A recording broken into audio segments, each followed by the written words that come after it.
your list correction are positive. And finally, we arrive at displacement in salt water. But we got Excuse me, sir. Anji. Good morning, sir. Gaurav here, sir. Okay. Sir, I have a doubt. Can I ask you? Go ahead. Okay, sir. So when we are doing the second trim correction, Hmm. and when we take the difference of the MCTCs, Okay. so in the draft we add zero point 0.5 and we subtract zero point 0.5. Correct. So I want to ask the draft जिसको हम लोग add और subtract करते हैं, that draft should be the mean of means or the corrected mean draft. No, no. Mean of mean. Mean of mean. Okay, so that will be the mean of mean because Correct. first trim correction के बाद हमें sir corrected draft मिलता है, तो Yes. उस पे MCTC plus minus नहीं करना है ना. नो मीन ऑफ मीन पे ये जो हमने मीन ऑफ मीन निकाला इसी पे हम MCTC +50 ±50 सेंटीमीटर कर देंगे. ओके, वो थोड़ा सा कंफ्यूजन था इसलिए. Yeah, okay, I'll show you that. So हमने क्वेश्चन में किया था. So these are the basically corrections we are applying, and displacement and then density correction. So what we did yesterday, I think, was this question. The drafts are given. It will be clear to you here. Density is given, weights are given to me, even the value of constant is given to me.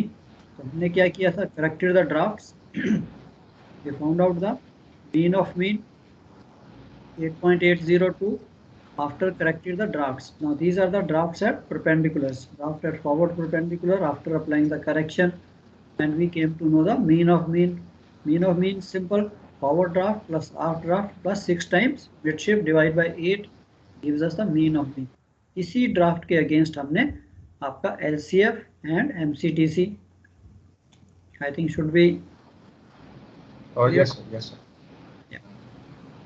क्योंकि some people do इसका different method भी है. Sometime ये जो first trim correction है हमने यहाँ पे मीटर में निकाली है, अगर मैं इसी को TPC से मल्टीप्लाई कर देता हूँ तो टन्स में भी आ जाता है. तो some of the surveyors they do it by tons also. इसको straight way instead of calculating the true mean draft वो इसको टन्स में भी ले लेते हैं. Okay, thank you. या चलो, आई होप कल का question was clear to everyone. Everyone had completed yesterday's question. Yes yes sir. Yeah okay, good. So अब हम थोड़ा सा यहाँ तो हमें था कि she has got no list और नो दिस थिंग. आज हम क्वेश्चन करेंगे the ship has given 6 sided drafts. So that means there is a list. आपके पास drafts in salt water, forward, port starboard, aft port starboard, midship port starboard drafts are given. Weights are given on board. What we have: heavy oil, diesel oil, fresh water, ballast, provisions. And also there's another way. If you do not know the constant, so this is again a sort of empirical formula. You can calculate roughly the constant of the ship as per the number of years the she is old. Like यहाँ पे उसने दिखाया assuming constant for 16 years old ship. तो this is the formula आप calculate कर सकते हो. 0.5 plus 0.05 n is the number of years, percentage of dead weight. जितनी आपकी ये वैल्यू आती है इतना percentage of the dead weight, that gives you the value of constant. Yesterday जो हमने क्वेश्चन किया था उसमें कांस्टेंट की वैल्यू उसने दी थी. यहाँ पे sometime in the questions he will mark you, he will give you कि instead of giving you the constant वो आपको ये दे देता है. So this is also one way of calculating रफली the value of constant. Draft marks displacement is given. Question लिख लीजिए and try to attempt.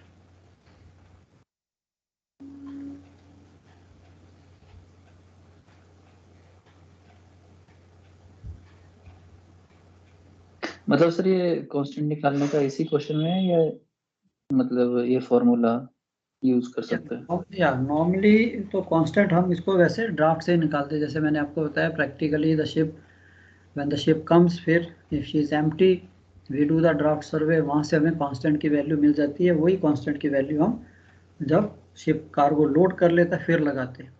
Otherwise कई बार पास्ट पेपर्स में आपके क्वेश्चन भी है जिसमें उसने ये फॉर्मूला दिया है कि yes that you should know कि अगर कांस्टेंट नहीं दिया तो इस फॉर्मूले से भी आप कैलकुलेट कर सकते हैं. सर इसमें n क्या है? Number of years. Yes yes. So it will be 0.5 plus 0.05 into 16. उसने लिख दिया she is 16 year old.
Sir इसमें ये ट्रिम कर ड्राफ्ट करेक्शन के लिए सर ट्रिम के लिए मीन निकालेंगे ड्राफ्ट्स का पोर्ट स्टार्बोर्ड। करेक्ट लिख लिया बच्चा आपने क्वेश्चन लिख लिया या so you will take the mean like this.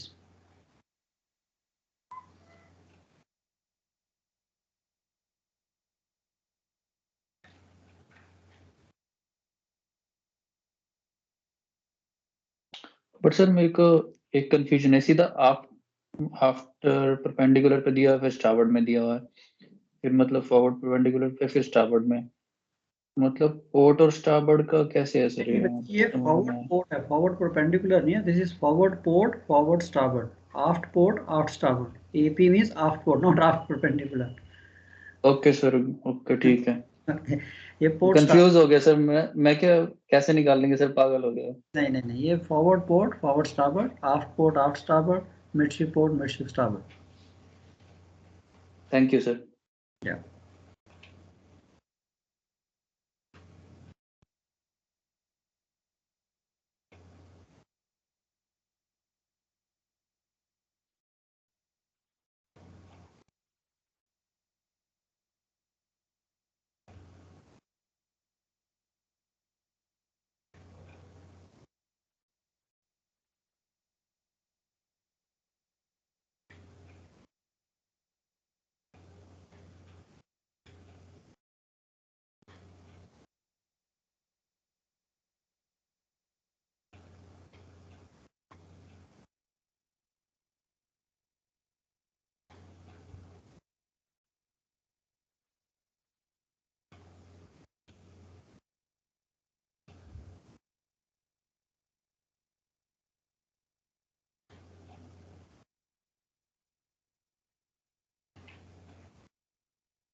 Sir कर लेंगे सर, करने दो। ओके देख देख के फिर ऐसे। ओके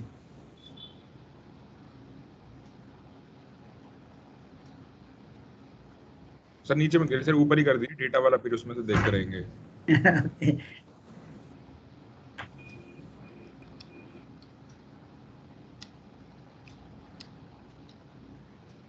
समझ के कीजिए, what you are doing you must understand मैं क्या कर रहा हूँ, दैट्स ऑल। कहीं पे भी डाउट आता है, वी गॉट प्लेंटी टाइम।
कितना आ गया mean of mean?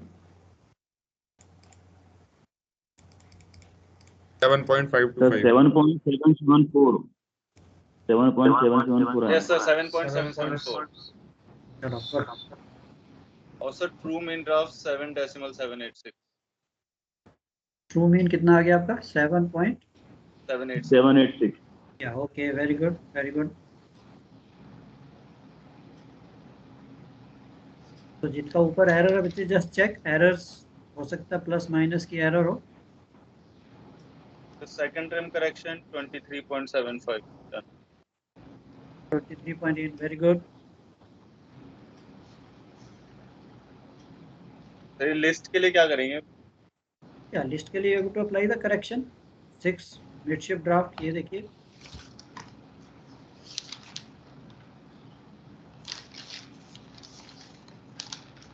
Six time difference in the midship draft 7.91 7.75 and उन ड्राफ्ट्स के लिए आपने टीपीसी निकालनी है. 7.91 के लिए टीपीसी 23.48 एंड 7.75 के लिए टीपीसी 23.38. इनका डिफरेंस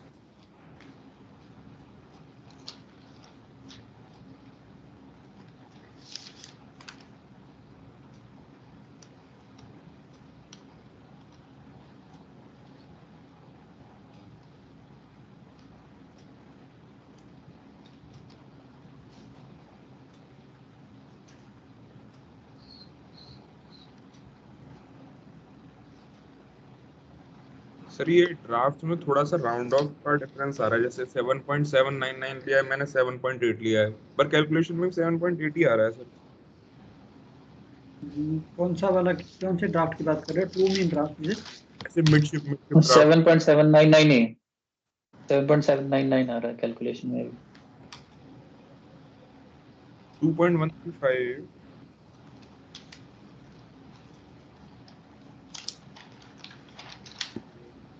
या 7.799 आ रहा है. ठीक है.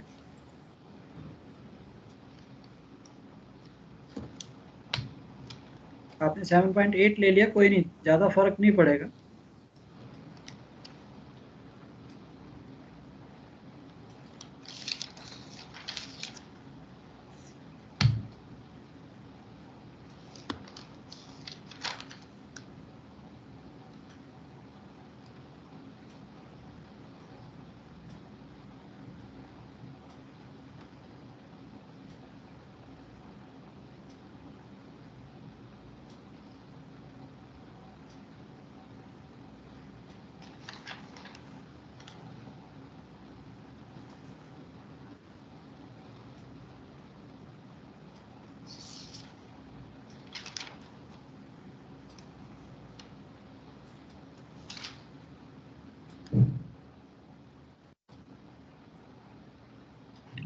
सर थोड़ा ऊपर करना.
सर ये डिस्टेंस बिटवीन ड्राफ्ट मार्क्स में सर 5 कैसा है? 5 - 2 3 आएगा ना सर? 5 फ्रॉम फॉरवर्ड ड्राफ्ट और 2 from after draft. You mean the नहीं आफ्टर ड्राफ्ट परपेंडिकुलर पे है. आफ्टर परपेंडिकुलर पे 2 मिडशिप पे. ओके ओके, मैंने 2 metre above two after perpendicular. Okay.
कितनी आई कांस्टेंट की value?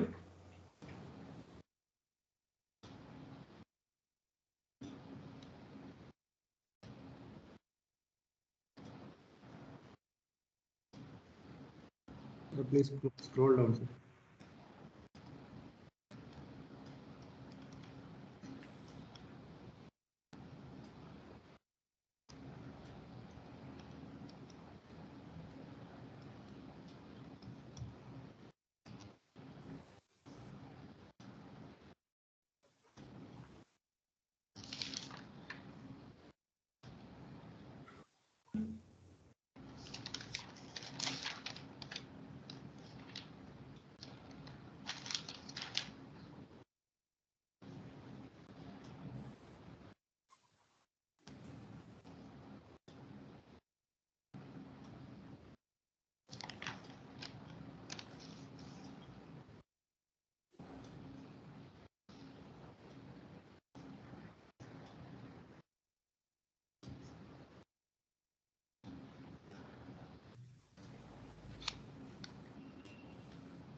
Anybody got value of constant?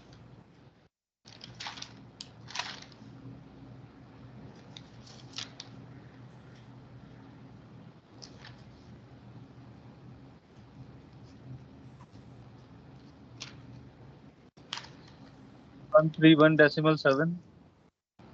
1 3 So 131 decimal 7. थोड़ा चेक कीजिए, कांस्टेंट आपका 183 आएगा। 0.5 plus 0.05 into n and percentage of dead weight, sum of dead weight। कौन सा dead weight लिया आपने?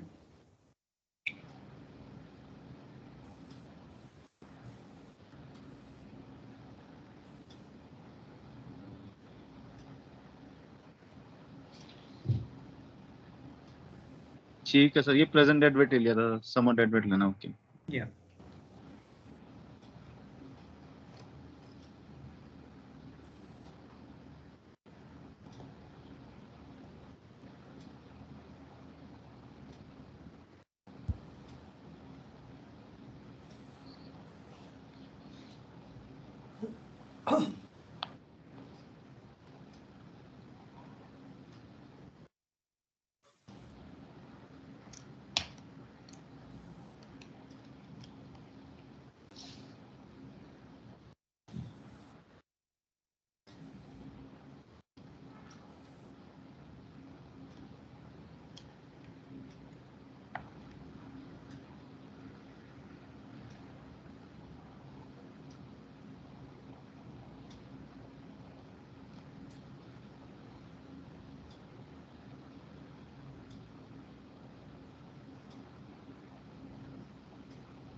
गौरव आपका बच्चे माइक ऑन है।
चलो, anybody got cargo figure? How much cargo on board?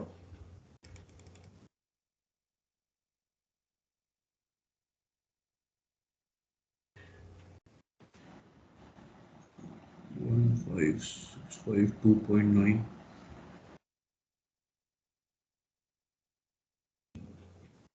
5259. Sir, 10156. 1565 2.9.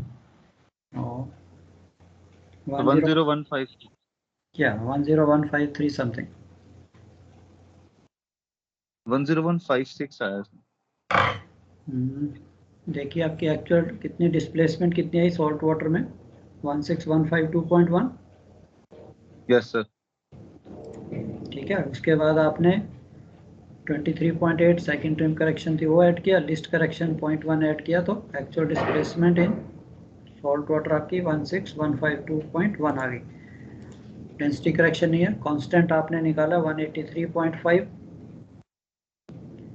this much percentage of summer dead weight 14117, so ये constant 183.5 आ गया। अब आपके नॉन कार्गो वेट्स जो हैं 183, this is constant plus whatever he has given in the question, so ये total आपका 499.2 and light displacement 5499.8, so you get the cargo 10153.1.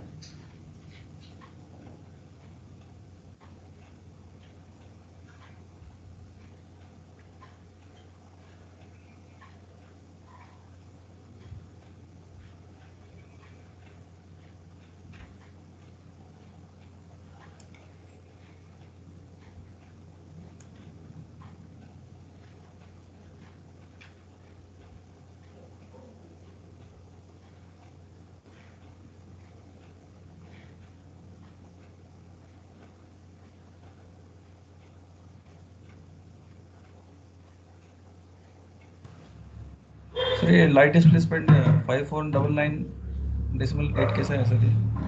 बच्चे particulars में देखो, इनशिप पर्टिकुलर्स में light displacement, light ship sir वहाँ calculate किया तो सर वहाँ पे 5500 आ रहा sir light displacement 5500 almost. Yeah, I think it is mentioned there.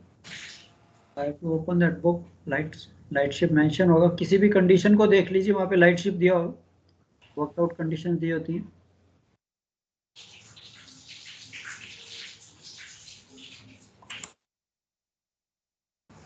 Sir, this value 14117. 14117. Yes, sir. That one used to calculate the constant. Yeah. ये आपका dead weight है 14117 is the summer dead wait. Okay sir, okay sir.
Sir हमने ये summer dead wait ही क्यों लिया sir इसमें? या this is आपको बताया, this is sort of like empirical formula to calculate the constant. ठीक है, तो इसमें समर डेड वेट ही लेंगे हम. ये फॉर्मूला दिया उसने, उससे हम कैलकुलेट कर सकते हैं. बट सर हम तो कर रहे हैं कैलकुलेशन प्रेजेंट कांस्टेंट की, ना कि तो प्रेजेंट डेड वेट से करना चाहिए से. तो बच्चे डेड वेट कांस्टेंट तो चेंज नहीं होगा ना, पर चाहे मेरी डिस्प्लेसमेंट चेंज हो. तो अब जो मेरे जहाज पे है अननोन वेट्स जो हैं वो तो वही रहेंगे, isn't it?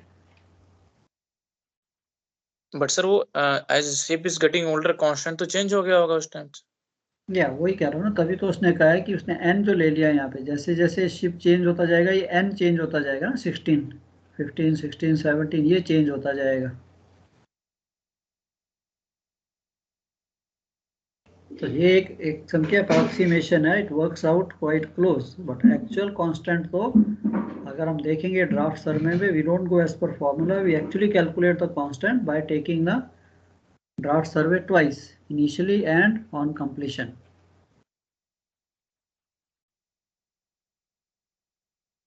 वो तो ठीक है सर, वो तो इनिशियली लेते हैं फिर कार्गो लोडिंग के बाद ले लेते हैं. यस. बट जिसमें समर डेड वेट हमने यूज किया है उसका फंडा थोड़ा डाउट में लग रहा है, पता नहीं क्यों ऐसा.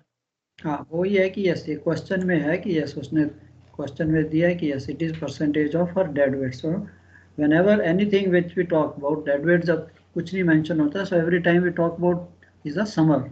अगर हम कहते हैं load line marks, we talk about the summer load line. Dead weight means summer dead weight. अगर आप लिख सकते हो, आपको डाउट आपका ठीक है, आप लिख सकते हो assuming the using the summer dead wait for calculating of the constant, उसमें आपका कोई फॉल्ट नहीं है. क्वेश्चन में इसी तरह मेंशन है, it is mention in the आपके जो पास्ट पेपर्स में, तो क्वेश्चन में भी उसने ऐसे ही मेंशन किया हुआ. Okay sir.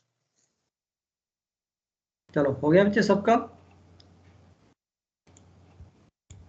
हाँ जी सर, गिरते पड़ते हो ही गया. ये कोई बात नहीं, देखिए थोड़ा एटलीस्ट ये तो सिंपल वाले थे कि कहीं पे भी एट एनी स्टेज अभी आपको कोई डाउट है, now we have seen in case the 6 side drafts are given, तब भी हम इसका मीन निकाल लेंगे and then we work out.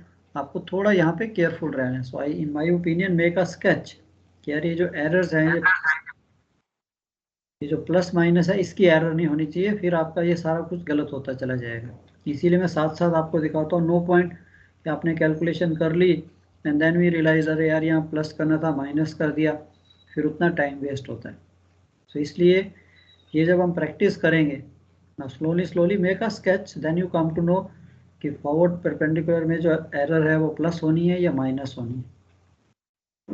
इसी में थोड़ी सी गलती होती है, क्वेश्चन आंसर गलत हो जाता है. चलो एक क्वेश्चन मैं भी आपको वेरी सिंपल वाला अलग से थोड़ा सा दिखाता हूँ. नाउ अब तो हमने कैलकुलेट कर लिया how much cargo. Now this is the question, the ship comes with a draft 6 metre 7 metre 6.55. Calculate the quantity of cargo she can load. She has to sail on 9 meter even keel draft and expected to be hogged by 5 centimeter on completion. And draft marks की displacement आपको दे दी उसने, कितने आगे पीछे हैं? Sir हाँ जी sir ये solution आपने अभी जो दिखाए हैं ना, इनको सर आप सेंड करोगे ना soft copy? No no no, आपको इसीलिए तो कर रहे हैं, आप तो अपना नहीं मेरे से भी अच्छी बुक में अपना वो बना रहे हो, मैंने तो बड़ी सर, गंदे वो क्या है कि सर थोड़ा उसको जरा दिखाएंगे जरा ऊपर से इसको सेकंड क्वेश्चन को दोबारा से। पहले वाले क्वेश्चन को नहीं, ये सेकंड क्वेश्चन को इससे पहले वाला, हाँ इससे ये वाला हाँ हाँ, तो इसका जरा सॉल्यूशन जरा दिखाएंगे तो मैं स्क्रीनशॉट ही मतलब ले लूँ जरा। ओके Thank- लिख लीजिए बच्चे, आपको मैं टाइम दे रहा हूँ, आप अपनी नोटबुक में करते जाइए, उससे क्या होता है 50% तो अभी आपकी मेमोरी में, जब आपने इसको क्वेश्चन को कर लिया and then compare the solution कि आप कर रहे हो यार गलती हुई, ठीक है या गलत है। हाँ, माई वे ऑफ, सर थोड़ा नीचे करिए सर। हाँ जी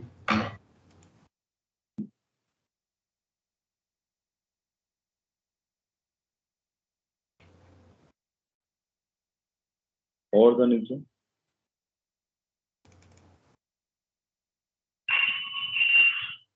सर टीपीसी का एक बार बताएंगे कैसे निकाला था?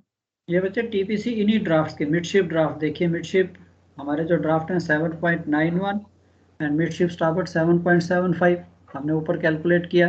अच्छा तो ऑब्जर्व ड्राफ्ट है जी जी ये देखा ना, मिडशिप 7.91 एंड 7.75 जो ऑब्जर्व ड्राफ्ट थे उन्हीं के यस कॉरस्पॉन्डिंगली जी मैंने टीपीसी ली है। 7.91 की टीपीसी 23.48 एंड 7.75 की टीपीसी 23.38, इनका डिफरेंस और ड्राफ्ट का डिफरेंस ठीक है 6। Okay sir. सर टीपीसी मतलब जो इनिशियल ड्राफ्ट का लेते हैं और एमसीटीसी मीन ड्राफ्ट का लेते हैं ना, मीन ऑफ मीन का yes mean of mean plus minus.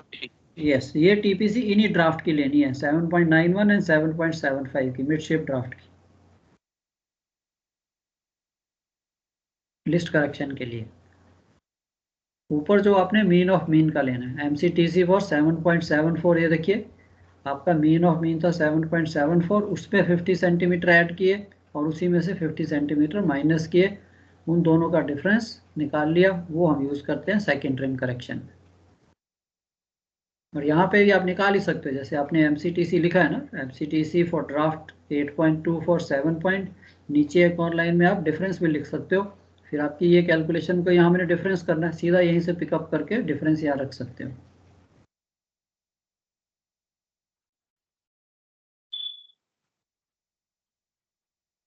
चलो ठीक है, हो गया सबका।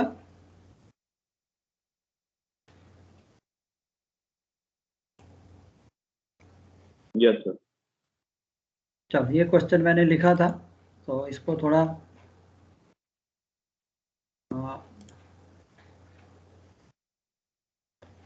देखिए, अगर आपको टाइम मिलता है, अभी तो चलो टाइम खत्म हो गया, but at home if you get, otherwise of course will do it tomorrow.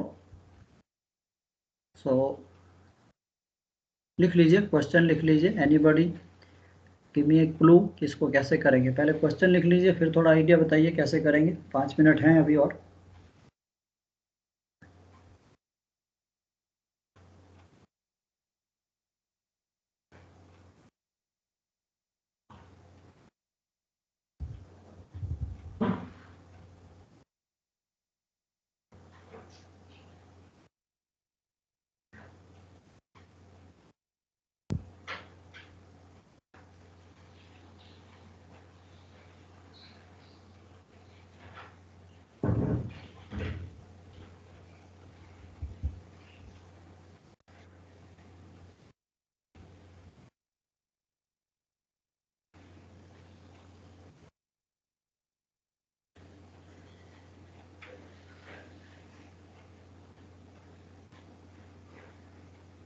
Sir इसमें ट्रू मीन ड्राफ्ट में सर 5 सेंटीमीटर ऐड करके सर निकालेंगे वैल्यू, जो ट्रू मीन ड्राफ्ट आएगा सर उसमें 5 सेंटीमीटर ऐड करके जो आएगा मतलब अपना वेट, वो उससे अपन मतलब माइनस करेंगे सर इनिशियल वेट को।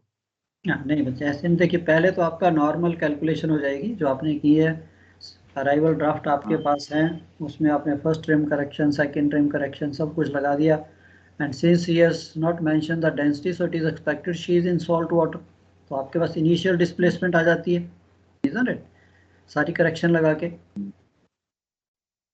पहले ड्राफ्ट करेक्शन की आपने, Yes, sir. करेक्शन की, फिर आपने first trim correction, second trim correction लगा के आपके पास करेक्टेड डिस्प्लेसमेंट आ गई। ट्रू मीन ड्राफ्ट के कॉरस्पॉन्डिंगली आपकी डिस्प्लेसमेंट आ गई। सेकंड ट्रिम करेक्शन जो भी आती है उसको मैंने ऐड कर दिया। लिस्ट वाली करेक्शन है नहीं, you can show the step list correction nil because she is upright. And then आपने कैलकुलेट करना है डिस्प्लेसमेंट कौन से ड्राफ्ट के लिए। वो कहता है she is to sail with 9 metre even keel draft and expected to be hogged. That means simple कि forward draft is 9 metre, aft draft is also 9 metre, midship कितना हो जाएगा 9.05 है? नहीं उल्टा हो जाएगा 8.95 सर, 8.95। चीफ ऑफिसर, ये कौन सा चीफ ऑफिसर है? बच्चे she's hog means midship draft is less 5 centimetre less, that means 8.9। Sir वहां से निकाल लेंगे सर, हाइड्रोस्टेटिक ड्राफ्ट निकाल लेंगे तीनों का। यस, तो अब आपके पास देखिए फॉरवर्ड ड्राफ्ट आ गया 9 metre, आफ्ट is 9 metre, midship is 8.95। अब आप इसका मीन ऑफ मीन निकाल लेंगे, ठीक है। इस मीन ऑफ मीन पे आप डिस्प्लेसमेंट निकालिए एंड फिर जो डिफरेंस आता है that is amount of cargo you can load. चलो अटेम्प्ट करना, नई टाइम सर उसमें ये करेक्शन ही लगेगी, ड्राफ्ट करेक्शन ही लगेगी 9 और 8.95 पे। Okay, very good question, fantastic. आप ये बताइए मेरे को, अभी I can not see your name. N G Narendra, क्या नाम है बच्चे आपका? सर नमन। नमन या नमन गर्ग, ठीक है, वेरी नाइसली नोटिस्ड। इवन कील है सर, तो करेक्शन नहीं लगेगा। Yes, he is on even कील, तो आपका हर जगह ड्राफ्ट सेम होगा, कोई करेक्शन नहीं है। चलो गुड, सो ठीक है, टाइम मिले तो अटेम्प्ट कीजिए, नहीं टाइम मिलता तो tomorrow we will do it in the class. Okay, so आस्ते आस्ते हमने सब कुछ या करना भी है, प्रैक्टिस भी करनी है और स्पीड भी बढ़ानी है। So I think now you are used to अपने हिंडशिप, हाइड्रोस्टैटिक, थोड़ी यस इंटरपोलेशन में टाइम लगता है। So whatever way you want to interpolate, interpolation and then everything is okay. तो जितनी जितनी वेरिएशन है हम करते जाएंगे। I think now you have understood the basics, यार ये ड्राफ्ट सर्वे है क्या, ड्राफ्ट से उनको करेक्ट कैसे करना है, एरर कैसे लगानी है, मीन ऑफ मीन कैसे निकालना है, first trim correction. Basically first trim correction है क्या? It is just you are finding of the correction to be applied to the mean draft, क्योंकि आपका सेंटर ऑफ फ्लोटेशन शिफ्ट हो जाता है। अब सेंटर ऑफ फ्लोटेशन कहाँ जाता है, वहां पे तो ड्राफ्ट मार्क है नहीं, तो इसलिए सेंटर ऑफ फ्लोटेशन पे मेरे को जो ड्राफ्ट निकालना है उसके लिए मैं ये करेक्शन, जिसे हम ट्रिम करेक्शन कहते हैं, वो प्लस माइनस करता हूँ and then we do all the correction. चलो okay, take care, so see you tomorrow. I think कल हमारे पास या 2 लेक्चर हैं, then I think will be able to cover little bit more. And anything, any smallest doubts please, I am very happy. जो भी छोटा से छोटा डाउट भी आता है, okay, so please say it here. ये नहीं कि हमने सारे न्यूमेरिकल कर लिए, क्वेश्चन कर लिए और फिर हमारे मन में डाउट के साथ नहीं जाना। Whatever little, I am very happy कि आपने जो हॉगिंग सैगिंग जो भी आपके मन में आता है यू मस्ट क्लियर, फिर प्रोसीड करने में मजा आएगा, फिर आप ऑटोमेटिकली आपके पास आंसर आते जाएंगे। चलो थैंक यू बच्चे, बाय बाय।